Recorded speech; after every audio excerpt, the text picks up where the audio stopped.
mucosas, y eso es lo que les permite a ellos adherirse, son como unos ganchos. Incluso la tenia solo tiene como una corona de ganchos, imagínense, y ahí está adherida a ese criterio. Y los trematos, y son también los células, van a estar divididos, ¿ok? Tienen divisiones, mientras que los trematos no están divididos. Los céstodes tienen esa imagen grande de una cinta, ¿no? Ustedes deben de en su memoria la tenia. Yo imagino que todos han visto una tenia, aunque sea en YouTube. Yo nunca la he visto en YouTube en directo, solamente cuando pasé por microbiología, pero es enorme, ¿no? Y es como impactante ver que puede medir hasta 10 metros, 8 metros. Los trematodes son los distomideos y los esquistosomideos, y todo este grupo de plateníferos, excepto los esquistosomideos, son hermafroditas, ¿okay? Tienen su doble aparato reproductor.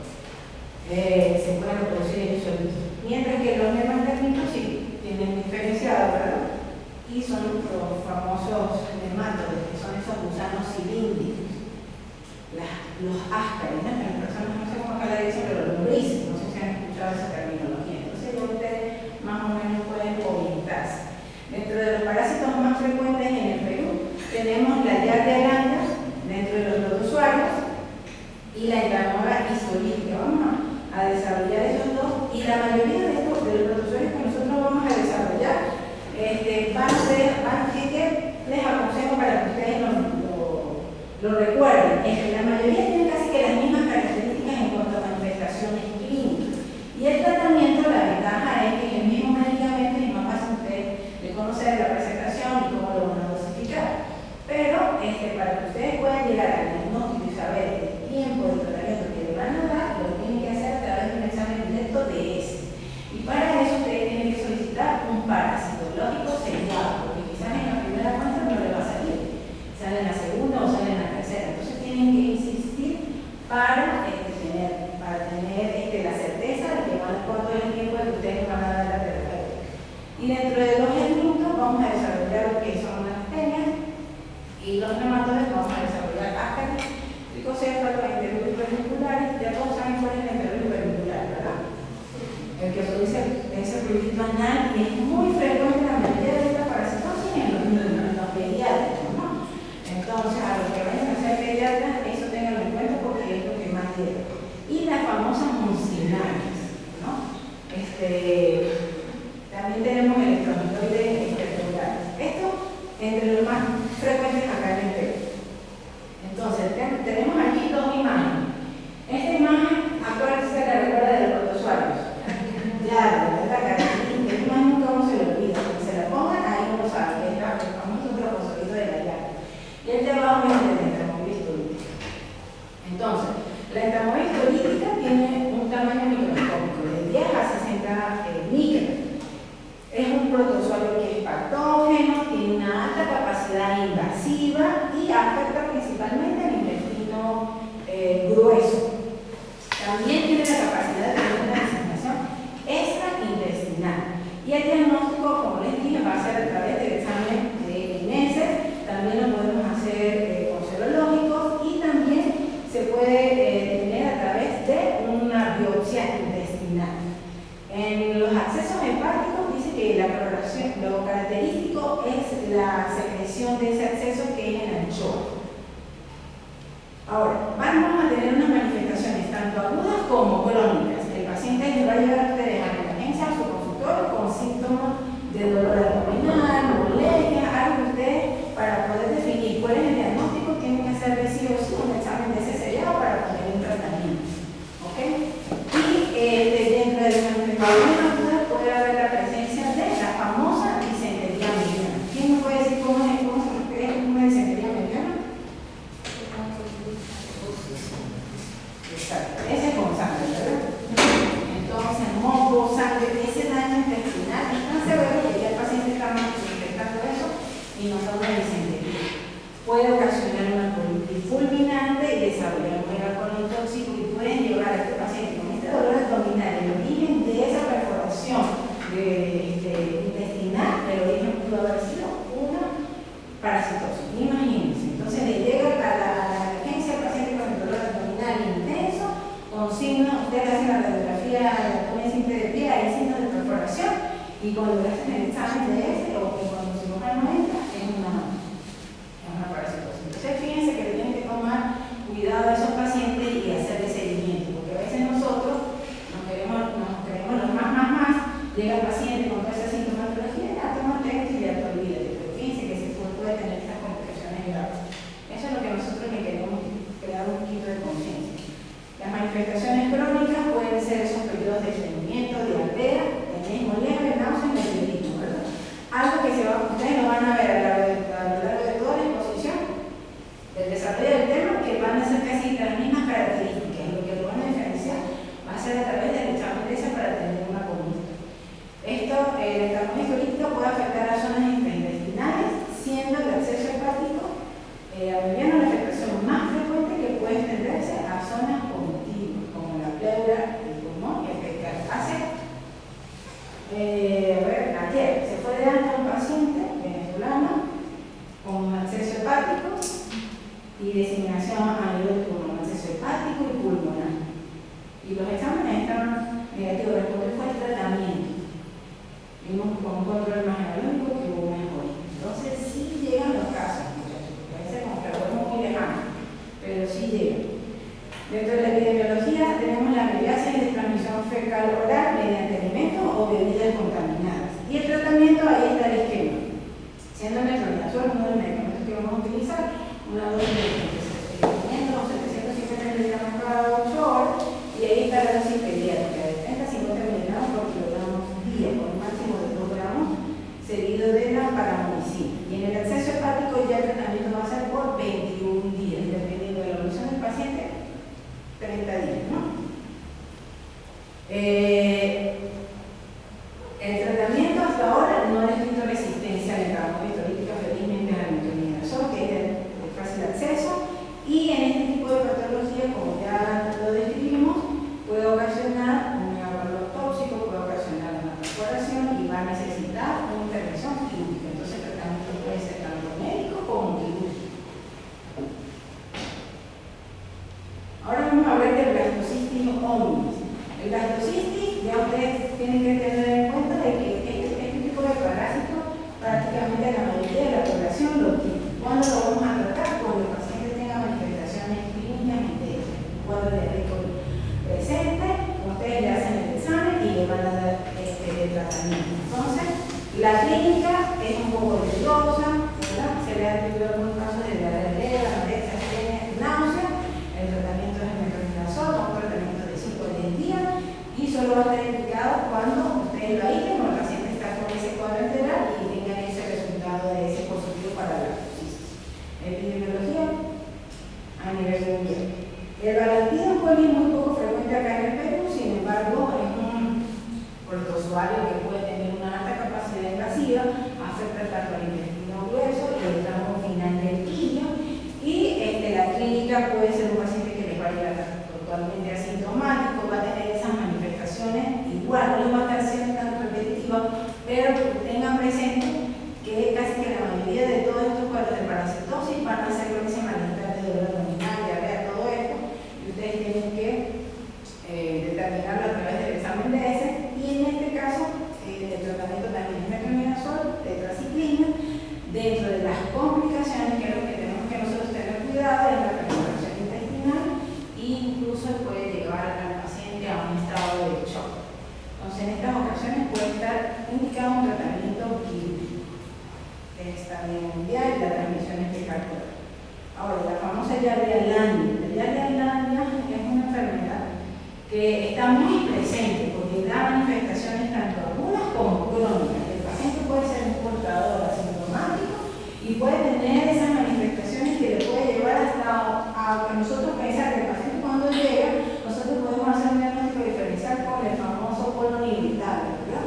Ese paciente que llega con flatulencias, que empieza con dolor abdominal, periodos de constipación, periodos de diarrea, y estamos frente a una Yardia-Landia. Incluso la intolerancia a la lactosa. Hoy en día muchas personas dicen, pero yo porque yo tomaba leche normal y ahora soy intolerante a la lactosa. ¿Por qué será? Quizás es un paciente que es portador asintomático de la Yardia y se está originando un colon irritable, y nosotros le damos una lista de tratamiento al paciente para que mejore ese colon irritable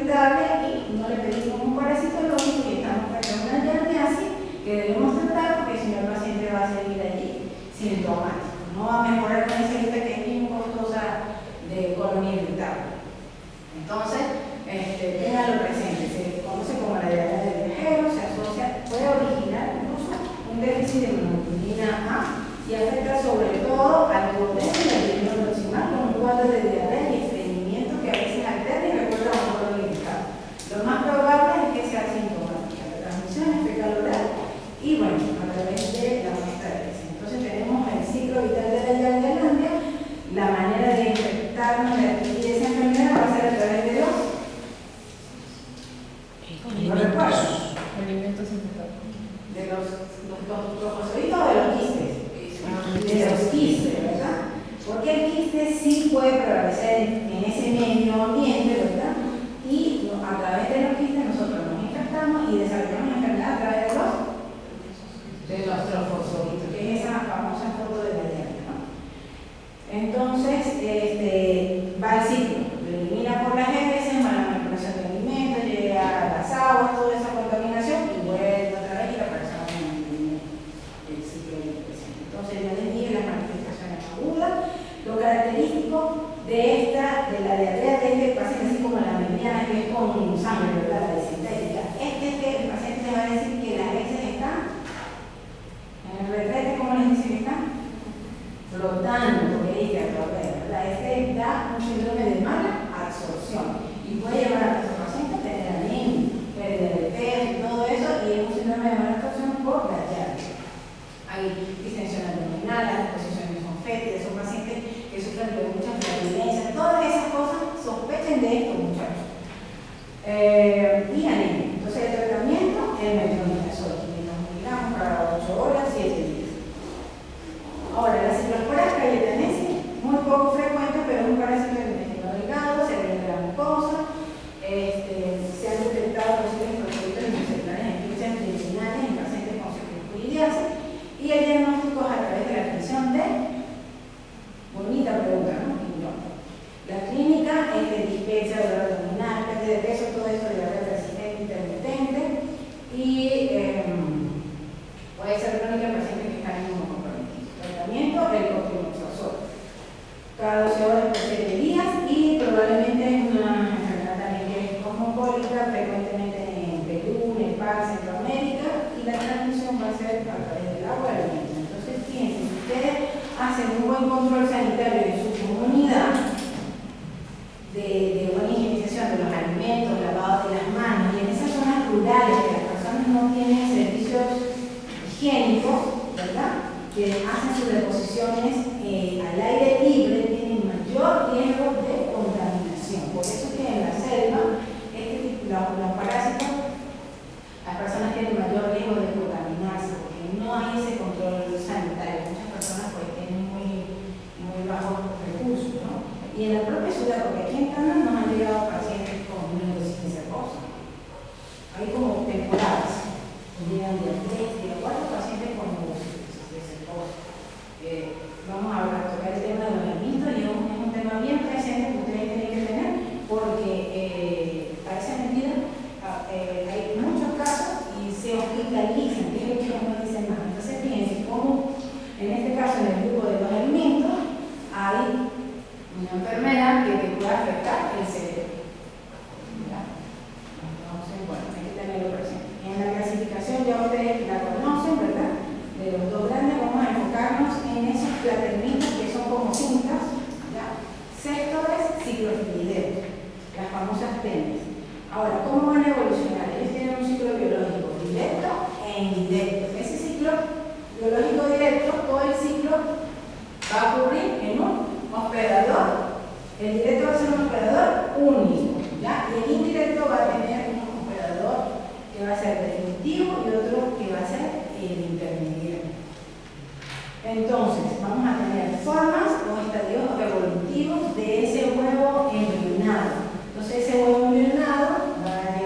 con la larva, no con el embrión, no con el quiste, ¿verdad? Y todo el operador intermediario va a tener el huevo embrionado. Entonces, el definitivo es el que ya tiene la forma adulta de la larva. Y todo operador intermediario es el que es el huevo embrionado. Los helmintos van a tener diferentes acciones patógenas. Esto no se refiere a la fisiopatología, sino a lo que afecta a ese operador. Va a tener una acción mecánica y entonces tenemos esos pacientes que llegan con signos clínicos, radiológicos, que el cirujano dice, no, a quirófano, una obstrucción intestinal, y cuando lo abre, ya ustedes han visto esa foto, ¿no? Yo no les traje así para que no, pero está el rollo de las... No, el otro es más común. Más que la tiene Carlos Asperger, ¿no? Hizo hasta videos en esto lo pasa, la gente cree que no sabe, ¿no? Y la obstrucción intestinal, ¿quién la ocasionó? Un Asperger. Entonces, esa acción mecánica, que tiene ese efecto mecánico, puede producir obstrucción. Una acción traumática, pueden producir una acción exfoliatriz, que se refiere a eso, así como los usuarios van a consumirse, pues, todos esos nutrientes de esos operadores. Y van a tener una acción tóxica, pueden tener una acción tóxica y alérgica. Vamos a hablar ahorita de lo que son los sexos. Entonces tenemos que son, vamos a hablar de los helmintos, platelmintos, de cuerpo segmentado y hermafroditas. Acuérdense que los platelmintos, la misma palabra se les dice que son blancos. Y los demás todos, acuérdense que son esos gusanitos redonditos como los.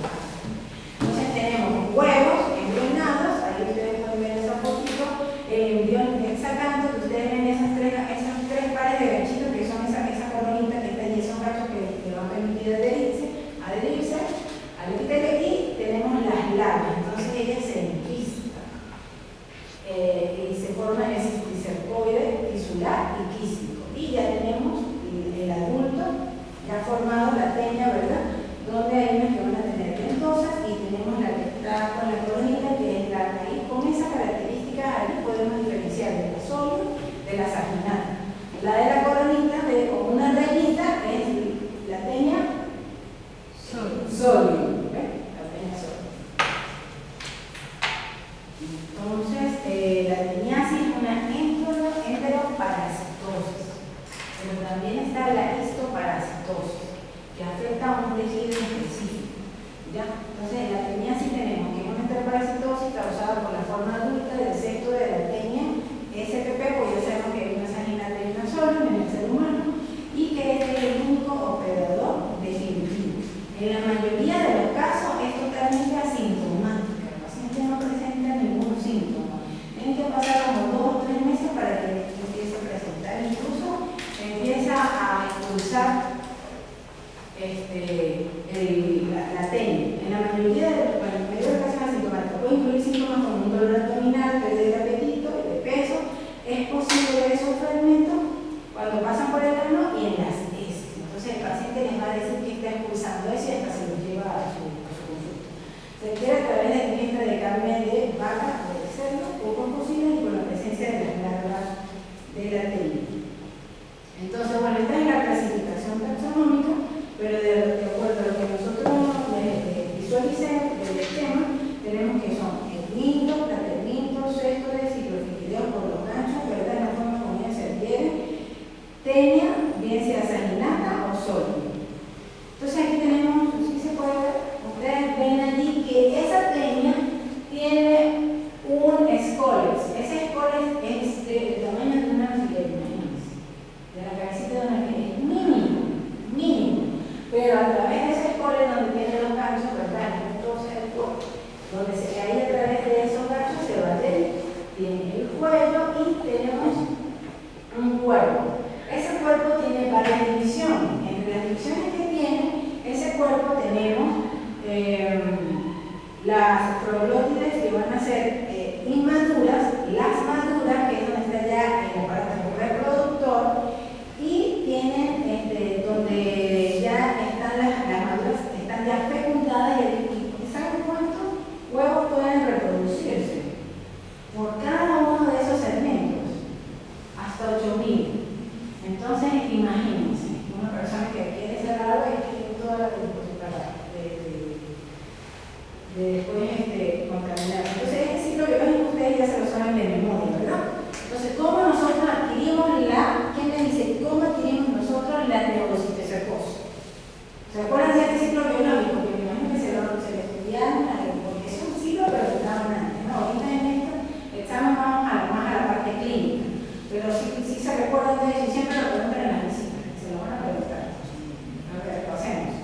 pensaba. Ajá, pero la carne cruda, cuando nosotros nos comemos esa carne cruda, bien sea de el chancho o de la vaca, ya adquirimos una enfermedad. Entonces, ahí ustedes van a adquirir lo que es la técnica, la larva ahí, ¿ya? Eso. Y después, esa persona, ¿verdad? Que también después se va a contaminar y va a desarrollar esa neurosis a través de esos alimentos contaminados con los huevos, ¿ya? Entonces, en el ciclo vemos, ¿verdad? Si ponemos a la vaca, ya sabemos que la tenia va a ser ¿cuál? ¿La saginata o la sólida? La saginata. Entonces, tenemos el ciclo. El ser humano es un huésped definitivo, tiene la larva, expulsa los huevos, la vaca lo consume, se forman esos quistes en el músculo de esa vaca, consumimos esa carne que nos encanta, 3/4, que casi está cruda y la disfruta. Entonces adquieren esa carne infectada, pero mal cocida, pero el paciente tiene esa carne, elimina los huevos, hay un balanceo de los alimentos, de los vegetales, todo eso, la misma contaminación, no se lava las manos, consume los alimentos sin lavarse las manos, porque la mayoría de estas personas son personas que viven en sitios rurales, muy raras las personas citadinas que llegan con esto, pero puede ser porque fueron a unas vacaciones en esos medios rurales y no cumplieron las medidas adecuadas y adquirieron la enfermedad. Entonces, a través de esos alimentos, a través de esa agua contaminada, de esos huevos, ahí sí van a desarrollar la neurosis de esa cosa. Eso también, pero que yo no sé aquí, ¿verdad? ¿Qué tanto es ese control sanitario? Porque ustedes no están viendo ese chancho, ustedes están viendo la carne. Y a los chanchos se les forma así como tumores. Eso es el cisticerco. ¿Y ustedes creen que esas personas van a perder su dinero matando a todos esos chanchitos? No, esos son los chanchitos que llegan a los restaurantes. Y ustedes lo dicen, no, lo disfrutan y sin querer se contaminan. Porque no hay un control sanitario. Si hubiese ese control sanitario, no pasaría esto, te lo aseguro, que está ese control de todas partes, ¿no? Zonas endémicas. ¿Cómo nosotros podríamos bloquear esas zonas endémicas? ¿Cómo ustedes consideran que se podría bloquear esas zonas endémicas? Claro, control de limpieza, sanitario, es algo que se puede bloquear, pero que lamentablemente, por eso yo les digo aquí, no sabría decir, por eso ustedes cuando llegan a su comunidad, ustedes son los líderes nada, sepan eso. Cuando ustedes llegan a la comunidad, todo el mundo va a querer a nuevo, hay que conocer al nuevo médico y a la nueva doctora. ¿Ok?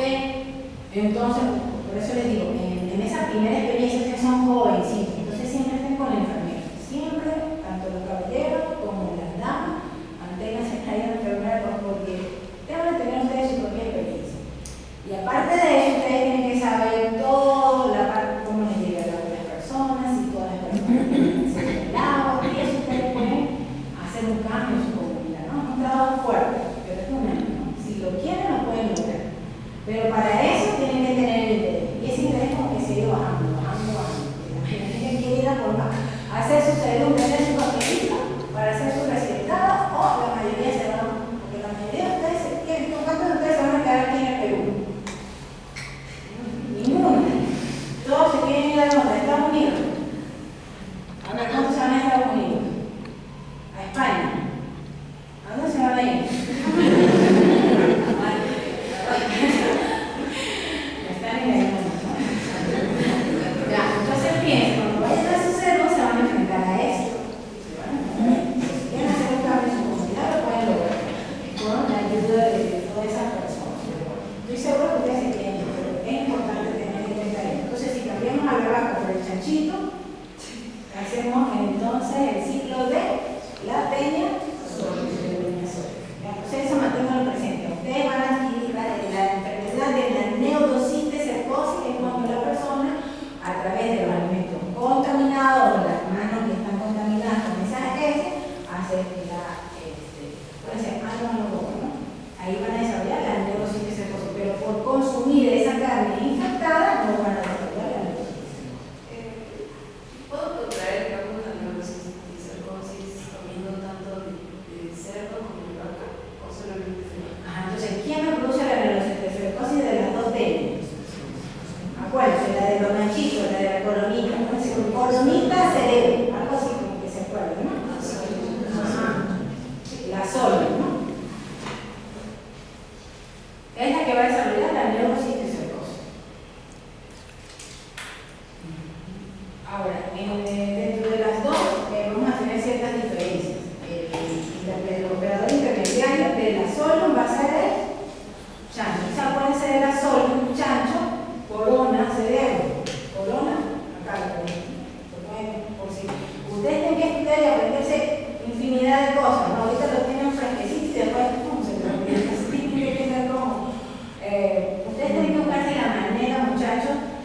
de aprender y fijar esos conocimientos, porque todos son súper inteligentes, pero como son tantos conocimientos y son tantas enfermedades, tienen que ir ustedes como que sabiendo relacionar las cosas. Es una mejor manera técnica de aprendizaje. Entonces, bueno, esa tiene solo me va a producir el y la larva es el rosal, y la sanguinata, el huevo intermedio sería el bovino, y la larva es el Cysticercus bovis. Entonces, tenemos que después de 2 a 3 meses de infectarse, es que la persona comienza a eliminar las famosas proglótides, que son esas cuerpos cementeritos con huevo. Cada proglótide es ese segmento de esa cinta. Ustedes tienen esa imagen en su cabeza, ¿verdad? Cada cintita de esa proglótide, pues, es un aparato reproductor que tiene cantidad de huevitos, hasta 8.000 huevitos. Ya con eso ya no se quitan las ganas de comer chanchito y vaca, ¿no? Pero de vez en cuando. Ya, entonces el mecanismo de infección es a través de la ingesta de carne mal cocida, que ese es el mecanismo de infección. Pero ya saben que quien va a desarrollar la neurocysticercosis es esa persona que va a autoinfectarse con los huevos, ¿no? Ese alimento que está contaminado para desarrollar esos cisticercos, ¿verdad? A nivel que tiene actividad con el cerebro. Entonces, la vía de infección va a ser el digestivo y el elemento infectante va a ser la larva viable. Ahora, la tenia sanguinata, vamos a hablar sobre la tenia sanguinata, ¿verdad? Recién un agregado de huevo, la explicación de las proglótides en las heces de los pacientes. El huevo es bien difícil para diferenciarlo de uno del otro, ¿ok? La larva sí nos da ciertas características, pero lo podemos diferenciar. Es cierto de que hagan ese recuento de las ramas uterinas de las proglótides literarias. Pero bueno, eso ya es algo más específico. La clínica es asintomática, hay síntomas de dispepsia, anorexia, urticaria, prurito, cefalea, y el paciente, imagínense, fíjense, tienen un paciente que les llega convulsionando, ¿quién va a pensar de que es una neurocysticercosis? Con todos los diagnósticos diferenciales que tenemos que pensar, ¿no? Pero tenganlo presente y más en la zona donde está, si es endémica, así como dice Aranza, tenerlo presente de ustedes en la tomografía, ya van a ver esas lesiones y lo confirman con él. ¿Con qué lo confirman? No, una prueba más sencilla le dura un mes para que llegue, pero si la hacemos particular no llega en 7 días. Puede ser lo ustedes deben saber, puede ser que ustedes pasan visita, muchos de ustedes han pasado visita, aprendan todo lo que puedan ustedes, porque los libros cantidad, pero en la parte clínica ustedes, me imagino que en este tiempo algo han aprendido, ¿no? Nada. Uy, son muy buenos. ¿Cómo ha salido en los exámenes? ¿Bien o mal? ¿Ha salido bien? Eso es como una manera de nosotros calificarnos también, porque ¿cuál es la idea de nosotros? Por ejemplo, yo estoy seguro que de la mayoría, porque veo que nuestra coordinadora siempre está pendiente de que ustedes se formen lo mejor posible, animarlos para que estudien, que si algo que está fallando más, que tiene que ponerle un poquito más, empujarlo, no sé, eso que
Luego, de la tenia solo. No se olviden de eso porque se olvida fácilmente. Después de ser ingeridos esos huevos de tenia solo en infecciones producidas por el enquistamiento de la larva, el celular de celulosa de la tenia solo, principalmente en el tejido celular subcutáneo muscular o sistema nervioso central. Entonces, la acción patógena va a ser mecánica, tóxica, ejerce la larva, y la fisiopatogenia va a ser una marcada en inflamatorio alrededor de la larva. Esa larva puede ser el objeto. El diagnóstico a través de imágenes, del inmunoblog, de la biopsia, pero acá nosotros hemos visto al primer paciente que ya haga biopsia de la célula. Y la epidemiología es endémica en América Latina, Asia, África y la parasitosis más frecuente en el sistema nervioso central. Oral a partir del consumo de esa carne. Más cocida, pero ustedes saben que la forma importante que ustedes van a adquirir eso va a ser a través del huevo de la tenia sola. Entonces, mire, fíjense. Si estamos en el segundo, es netamente clínico. Claro, ese paciente ustedes no lo van a manejar en su segundo. Ustedes tienen que preferir. Si tienen una alta sospecha de, ¿cómo ustedes pueden tener una alta sospecha de que ese paciente pudo haber estado en contacto, puede estar desarrollando una neuropsicosis? ¿Cómo lo pueden saber? Porque ustedes no tienen los medios para hacer allá una tomografía cerebral. ¿Cómo sería? Pero ¿qué dato epidemiológico? Es que lo importante es la epidemiología. Que ustedes interrogan en qué condiciones vive esa persona, si es criador de chancho, ¿verdad? En el caso de sospechosa una neuropsicosis, de chancho, ¿no? Ajá, si está expulsando las colótides, ¿no? Con el lavado de las manos, cómo se le está en contacto. Ustedes ya deben saber que esa parte epidemiológica es importante para ustedes definir. Ahora, ese paciente para llegar al diagnóstico lo vamos a hacer acá en el hospital. Difícil allá, a menos que tengan un buen laboratorio que les haga el método. No sé, si tienen acceso a un método. Muy difícil, porque si aquí en Tanda se manda la muestra para allí, me demora un mes, la existe. Porque los laboratorios de afuera lo hacen y llegan a 7 días. Pero eso no está más relacionado a estratos socioeconómicos bajos, porque acá en el Perú todos los canales tienen protocolos de seguridad para evitar ello. Pero se estarán cumpliendo. Supuestamente en un trabajo que leímos para estos seminarios. El peruano es vivo. El peruano es vivo, o sea, pueden burlar ese tipo. No, es más, ahora está de moda el carpaccio. Entonces,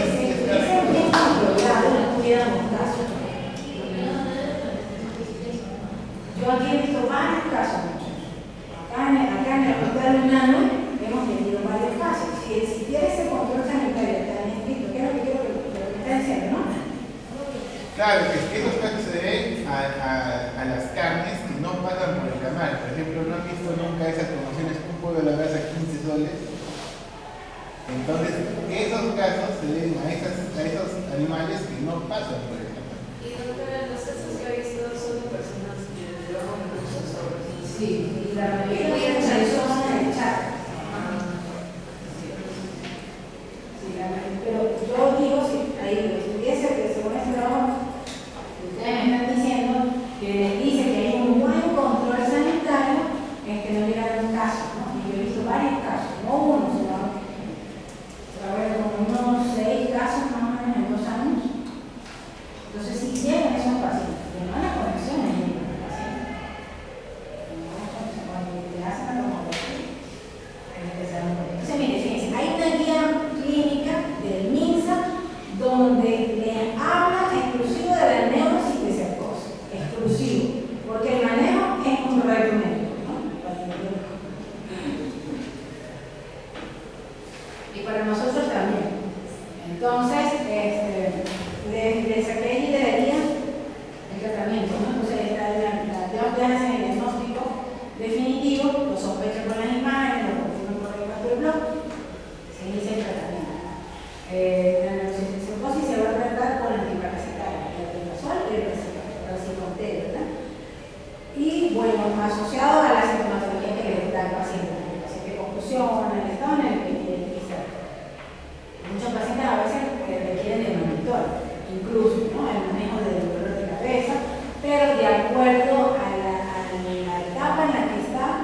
se da un tratamiento específico.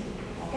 Entonces, ahí en esa guía es bien extensa, pero el tratamiento está bien puntual en las diferentes etapas. Entonces, en la inactiva, por supuesto que ustedes no le van a indicar tratamiento, ¿no? En la que está inactiva, pero con hidrocefalia, se requiere una infestación sobre la medida reticular anterior, no va a requerir tratamiento antiparasitario, pero quizá un paciente que va a ser tributario a colocarle una válvula, ¿verdad? Por la misma hidrocefalia. ¿Saben cuánto se demora en llegar esa válvula? Preciso. ¿No tienen una idea? Un mes. Hasta 2 meses, 3 meses. Es así como el para que le llegue la inmunoglobulina. Un mes, muchachos. Entonces, ¿qué es más fácil para el Perú? Para estos médicos jóvenes, nuevos, deseosos de mejorar y cambiar el Perú. ¿Sí? ¿Me estoy frente a ellos o no? Dígame que sí, por favor, miéntame. Es el control sanitario, llevar esa educación sanitaria, hablar con nuestros pacientes, no se llaman. Siguiente. Hablar con los pacientes, tratar de mejorar esas condiciones, porque las personas es difícil que entiendan que hay que mejorar esas condiciones sanitarias, ¿no? Pero ustedes por lo menos pongan ese granito de arena. Confíen en ustedes, muchachos. Confíen en ustedes. Ahora, la neurocercosis parenquimatosa activa, entonces ahí sí un tratamiento parasitario, ¿verdad? Porque no hay una sola. Ahí les puse la dosis, 15 miligramos por kilogramo día por 15 días y se asocia con dexametasona. O el racimolter, una dosis de 50 miligramos kilo día por 15 días. La encefalitis cercósica implica una cantidad de X de días que se pueden entrenar, no debe ser un tratamiento antiparasitario. Y en la extraparenquimal, solo de una idea, la semosa, que más nos ha ayudado acá, se den menos al tratamiento con antiparasitario, y en este caso se recomienda una terapia de un mes o más con el alendazol. Tenemos la neurocitocercosis intraventricular, el tratamiento es quirúrgico, actualmente con la solución de la neurotendoscopía y su extirpación con este procedimiento alternativo es muy invasivo y animal. Eso aquí no lo hacen en Tano, acá en este hospital de humanos no lo hacen, prefieren a la paciencia al equipo. Y en la quística gigante, menos mal que son pocos los casos, pero él dice que el manejo es quirúrgico también, porque ¿sabe cuánto se demora y que el paciente no acepte? A veces hasta 3 semanas. Y tenemos ahí el paciente complicándose. O sea, es desesperante tener un paciente, saber que necesita una solución quirúrgica y aquí en el hospital no cuenta, porque nosotros somos un hospital tipo 2. Ustedes nos dan más prestigio al hospital, presencia de ustedes como estudiantes, ¿verdad? Que es un hospital universitario. Pero el hospital es un hospital tipo 2. No tiene un carácter resolutivo completo. Por eso les animo a que ustedes hagan ese cambio, muchachos. Hagan ese cambio acá, porque el Perú lo necesita.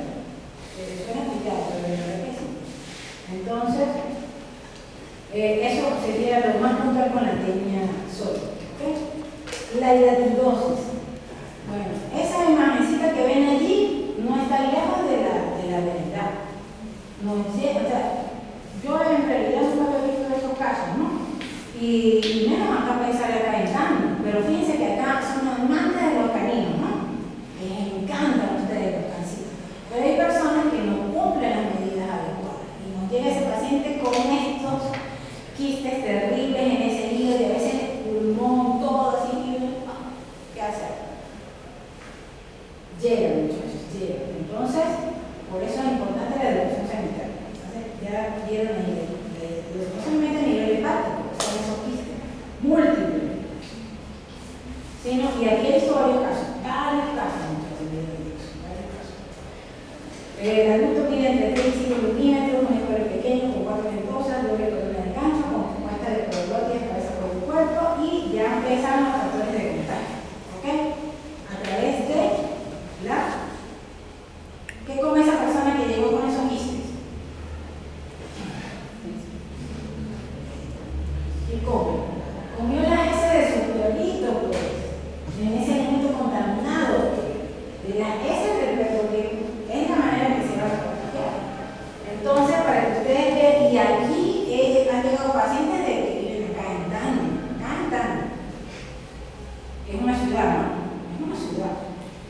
llegan los pacientes con estos tipos de divertimentos. Entonces, bueno, la alimentación de una recogida es parasitada, no hay un buen control, porque yo veo que la mayoría de las personas sí llevan a sus mascotas al veterinario, ¿verdad?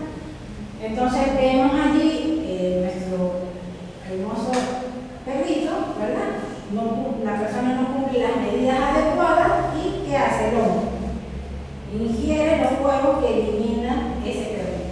Entonces ingiere esos huevos y se contamina. Y es feliz de la vida porque forma quistes múltiples en el hígado. Nunca había visto eso, es impresionante. No les trae esa imagen para no recargar tanto y pasar tanto, pero búsquenla en YouTube y la van a ver. Pulmones, hígado, o sea, es impresionante ver todo eso. Ya, ustedes ven eso en la tomografía y hay la sospecha de por lo general es asintomática y de dolor de enfermedad abdominal y la forma pulmonar suele ser un edema radiológico, a veces el paciente tiene una sintomatología respiratoria y puede llegar presentando una vómita. Entonces con eso ya ustedes sospechan, ¿no? ¿Qué otro diagnóstico diferencial sería? Que tenga vómita, acceso pulmonar, ¿verdad?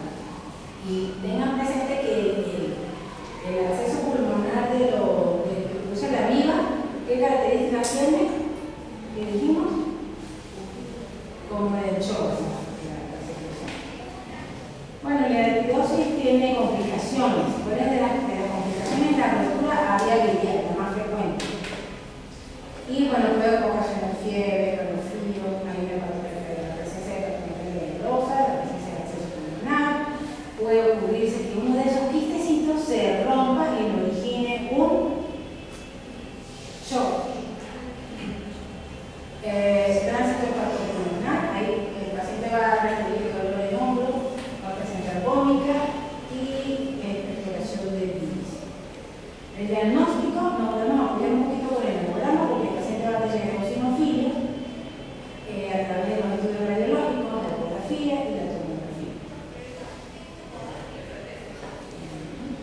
Y bueno, ya posteriormente a la cirugía ya se hace el tratamiento esencialmente es quirúrgico. Aquí hemos tenido 2 o 3 pacientes que a la final la tuvimos que dar de alta. Y si se complican, vayan al equipo. ¿Por qué? Porque esperando la transferencia, una paciente que tenía pulmón y ya lo estaba y no aceptaban la referencia de la paciente. Y el tratamiento médico es el ahora, las funcionales. Ustedes han escuchado de las funcionales, ¿verdad? Acá no tanto porque es más de origen, más en la célula. Las personas están descalzas, viene esa larvita, ¿verdad? Migran entre ti. ¿Y cuál es una de las complicaciones? Viene como es, esos daños que tiene, ¿no? Rompe la piel, ingresa, hace todo su ciclo y nos llega el paciente con 2 hemoglobina. El paciente llegó acá, de antecedentes del derecho del paciente que ahorita tuvimos convulsionado. Venía de la selva. Venía de la selva, escaso de tiempo, no lo vimos así cerca como está ahí presente, pero cuando se hizo su parasitológico reportó funcional. Los 2 más está el celostoma duodenal y el ligato americano. Entonces un paciente con anemia, muchachos, piensen, puede ser que un paciente que tenga un funcional y que esté eliminando esa anemia. Si no corregimos eso, hace que le pongan el sulfato, ferroso, todo lo que le coloque, ahí va a estar ese paciente. Claro, el paciente tenía 2 y por eso fue que fue el médico, porque no podían alimentarse, dice, no pueden alimentar, estaba con apnea, dolor en el pecho, débil, pálido. Entonces, la anquilostomiasis se debe a la infección por celostoma, duodenal, manicatura americano y los gusanos adultos pueden vivir en el intestino delgado hasta 7 años, agarrados a la glucosa intestinal a través de una línea importante o huevos que tienen en la piel. El diagnóstico a través de la identificación de los huevos, la clínica puede ser una alergia intermitente y anemia seroproteína. Entonces, alta sospecha de durante la fase en la que las larvas hacen un recorrido desde los alveolos hasta los ojos, puede haber un dolor retroexterno. La epidemiología pertenece al grupo de los organismos. La forma en que el parásito va a permear al organismo humano a través de la piel intacta. El uso de zapatos y la ropa. Entonces, piensen,